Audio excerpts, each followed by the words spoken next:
Confession from a Monkey by Haruki Murakami, third part. It was 11:30 when we finally finished drinking the 2 large bottles of beer. I should be going, the monkey said. I started feeling so good I ran off at the mouth. I'm afraid. My apologies. No, I found it an interesting story, I said. Maybe interesting wasn't the right word. I mean, sharing a beer and chatting together with a monkey was a pretty unusual experience. Add to that the fact that this particular monkey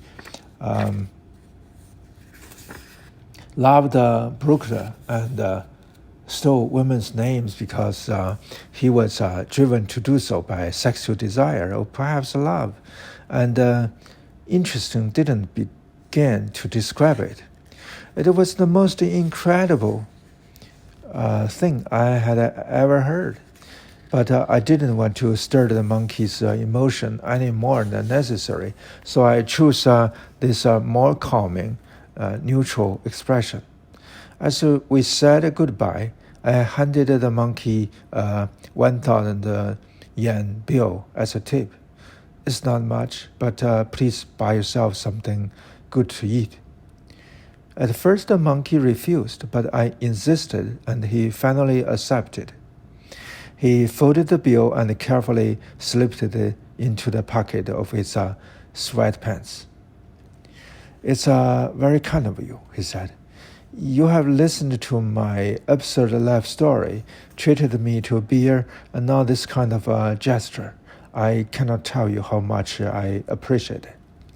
The monkey put the empty beer bottles and glasses on the tray and carried it after the room. The next morning, I checked out of the inn and went back to Tokyo. But I didn't see the monkey anywhere.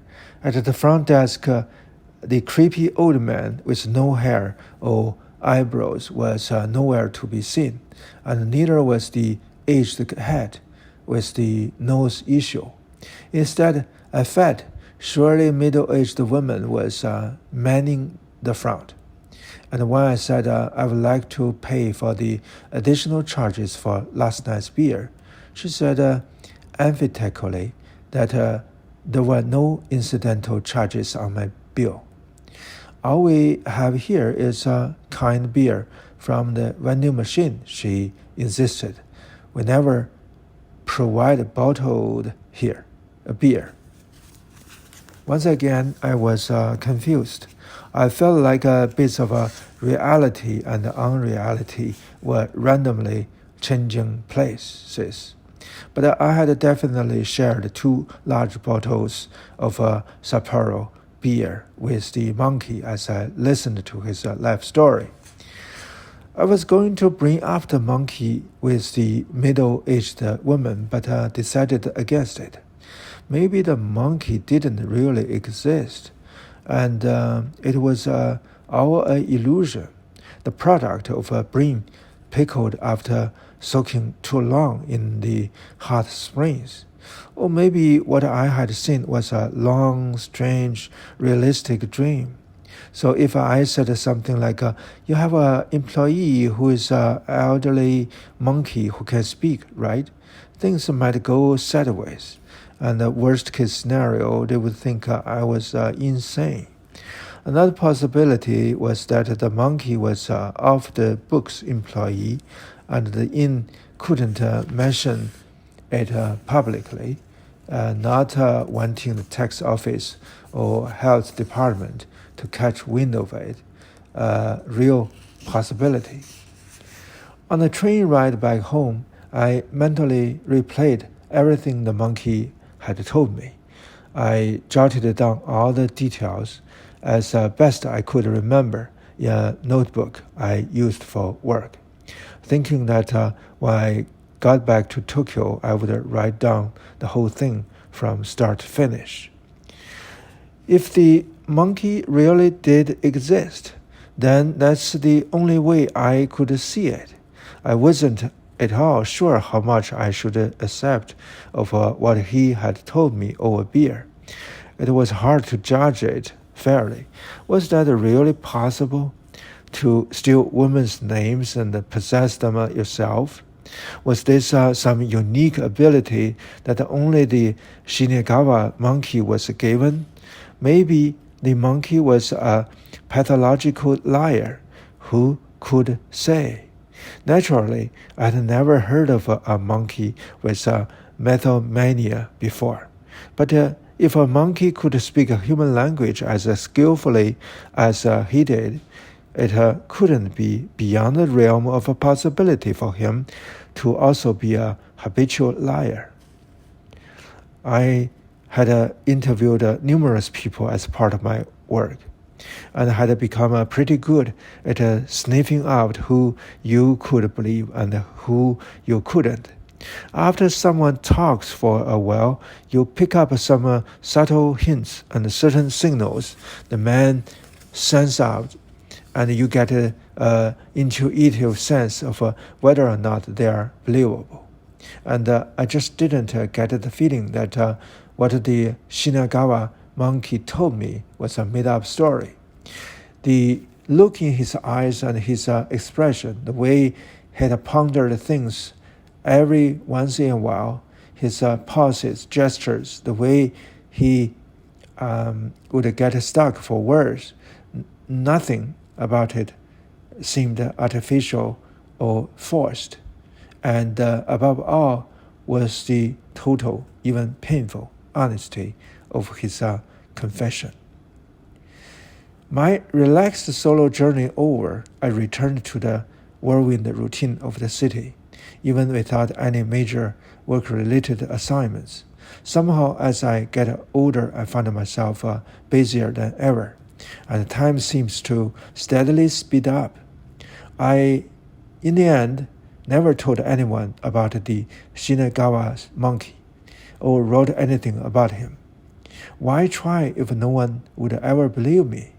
People would only end up saying I was just making up stuff again. I also couldn't figure out what format to use. It was way too bizarre to write about it as if it were real, and as long as I couldn't provide proof that the monkey actually existed, no one would ever buy it. That said, if I wrote about it as a fiction, it lacked a clear focus or a point. I couldn't well imagine, even before I started writing about it.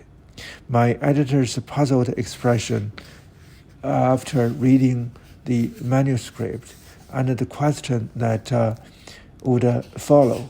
I hesitated to ask you, since you are the author, but what's the theme of this story supposed to be? Theme? Cannot say there is one. It's just about an old monkey who speaks human language in a tiny town in Goma Prefecture, who scrubs gases bags in the hot springs, enjoys cold beer, falls in love with human women, and steals their names. What's the theme in that, or moral? And as time passed, the memory of that hot spring town began to fade. No matter how vivid memories may be, they can't win out against the power of time. But now, 5 years later, I have decided to write about it, based on the notes I scribbled down in my notebook back then, or because of something that happened recently that got me thinking. If that incident hadn't taken place, I might well not be writing this. I had a work-related appointment in the coffee lounge of a hotel in Akasaka. The person I was meeting was an editor of a travel magazine. She was a very attractive woman, around 30 or so, petite with long hair, a lovely complexion, and a large fetching ass. She was also quite an able editor, and still single. We had worked together quite a few times and got along well. After we had taken care of work, we sat back and chatted over coffee for a while. Her cell phone rang, and she looked at me apologetically. I motioned to her to take the call. She checked the incoming number and answered it. It seemed to be about some reservation she had made at a restaurant, maybe a hotel or air flight, something along those lines. She talked for a while, checking her pocket planner, and then shot me a troubled look. "I'm very sorry," she said to me in a small voice, hand covering the speaker. "This is a weird question, I know, but what's my name?" I gasped, but as casually as I could, I told her full name. She nodded and related this to the person on the other end of the phone. She hung up and apologized to me. "I'm so sorry about that. All of a sudden, I just couldn't remember my own name. I'm so embarrassed." "Does that happen sometimes?" I asked. She seemed to hesitate, but finally nodded. "Yes, it's happening a lot these days. I just cannot recall my name. Like I have blacked out or something." "Do you forget other things too? Like you cannot remember your birthday or telephone number or PIN?" She shook her head decisively. "No, not at all. I have always had a good memory. I know all my friends' birthdays by heart.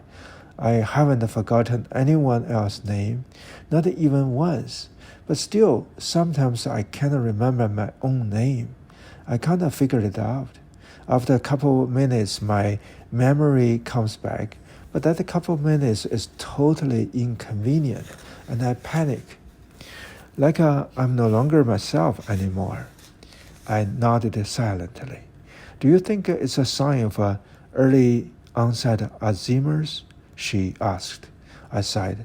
"Medically, I don't know. But when did it start?